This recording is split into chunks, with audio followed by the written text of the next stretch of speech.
take them," the doctor said as he handed me the pills. "I know that these won't provide you with a sudden alleviation, as the majority of my patients expect from these drugs. It takes a long time for an enormous loss to be forgotten. Naturally, you can't forget it forever. Even your mother wished for your happiness, right?" "I agree, doctor." I recalled that she used to ask me this question, "Anna, will you ever forget me if I'm away from you?" And I firmly asserted, "No, never." She replied, "No, you must. We should at least attempt to forget them, even if we are unable to, when people must forget us, by being mindful of what they are doing. Like how death divides us." "Only 4 pills?" I questioned. "Because you have to come again tomorrow. It's olanzapine, and may cause addiction." "Thank you, doctor." I walked out of his office after that. There was no light outside that I could see. It was pitch black. Night fell. I waited for a bus while standing at the bus stop. Nobody was there, and the street was completely deserted. I clearly recall that nobody was there. In the distance, I noticed a ginger cat crossing the street. I eventually discovered a bus a half hour later. It was about 11 o'clock at the time. The color of the bus was black. It is as bright as the lights inside the bus. But nobody was present inside. I was by myself there. I then went inside. I was thinking of my mother, who loved to cook while sitting in the window seat. And I often observed her cooking. But since she had died, my depression started to set in. I couldn't concentrate on my life. I became increasingly worried and upset about everything. The bus abruptly resumed its journey after jolting and screeching. I could see there were black trees outside the bus. She was beautiful, with blonde hair and hazel eyes. To me, she was everything. I took another look out the window. Despite the icy wind waves that hit my face, that scene was peaceful. The trees passed by as the bus was in motion. I see a person standing there. Since they were all dressed in black, it was difficult to tell who they were. When the bus drew close to them, she was my mom. She was my mom. And she was waving at me. The bus then abruptly came to a stop. I came perilously close to hitting myself with my front seat. As I was sitting in the next to last seat. Without delay, I quickly turned to look outside once more. And nobody was there. "I think the engine's dead. It often goes off." "I don't know why this happens all the time," said the driver, without even looking at me. "Sorry to say, but you need to go to your home on foot." "No, it's okay." I stepped off the bus. And on the way home, I felt insecure. And there were streetlights then. But when I had left the streetlights behind, I had fastened my speed. And someone behind me too, fastening their movements. I slowed down, they too. I stopped. And it was a man. "Sorry, excuse me," he said and walked his way. I inhaled deeply. Took some time. I then turned to face the rear. My mom. Behind the streetlights, she was there, smirking at me. That terrifies me. I ran as quickly as I could to my home, which was not far from the street where I was. Delete created with Sketch. The sound of chopping that I heard was hardly audible. It caused me to wake up from sleep. It was nearly 2:20. The sound was coming from my downstairs kitchen. Have I locked the door? I wondered as soon as the notion crossed my mind.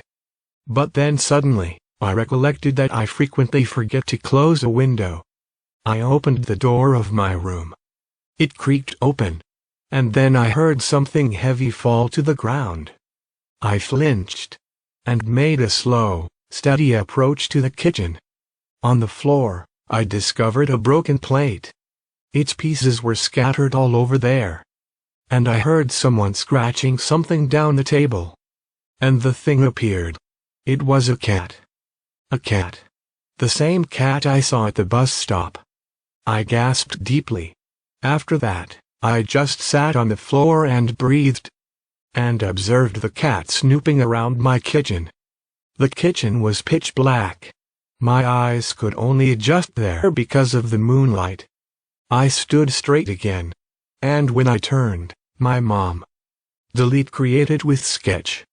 I saw her yesterday at night in my kitchen. "Doctor," I said. She was there wearing that black attire. She was staring at me.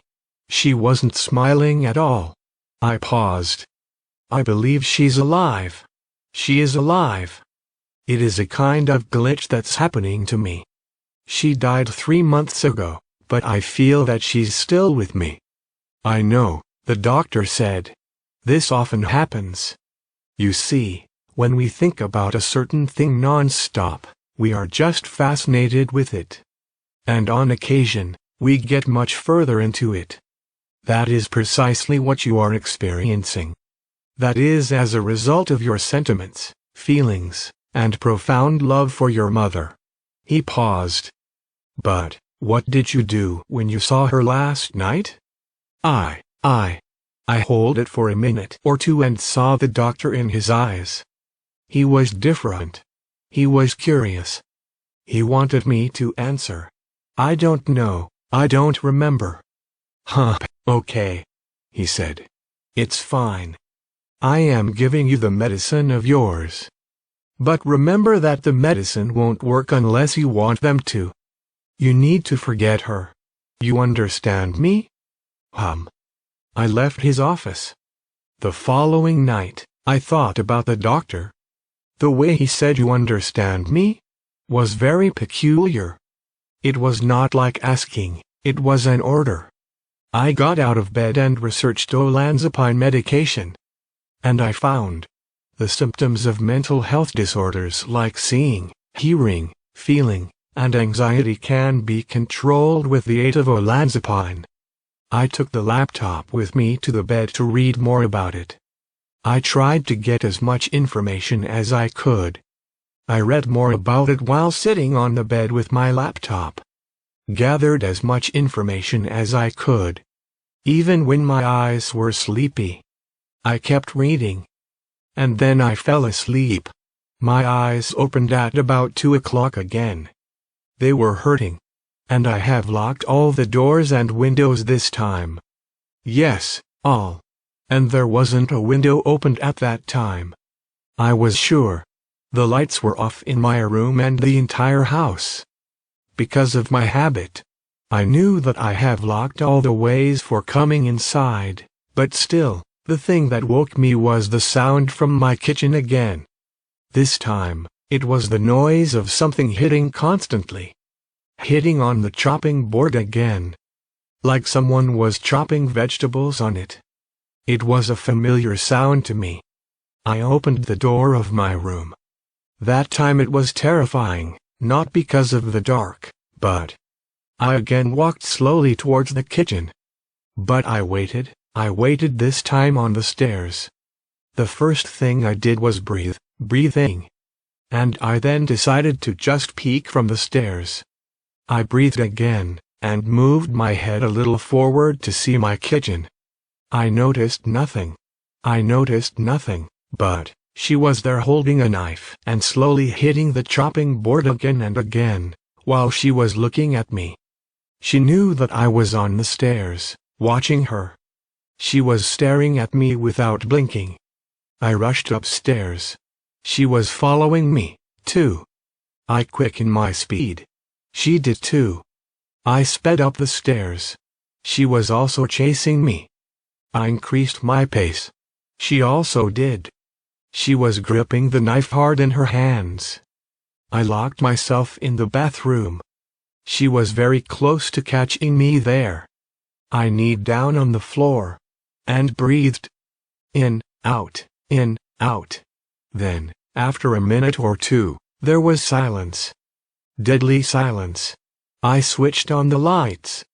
She started knocking on the door hardly. Louder. Louder.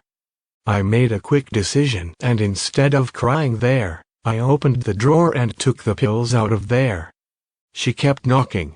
I attempted to take one pill but I accidentally dropped the other pills in the sink, too. I was scared. I was frightened.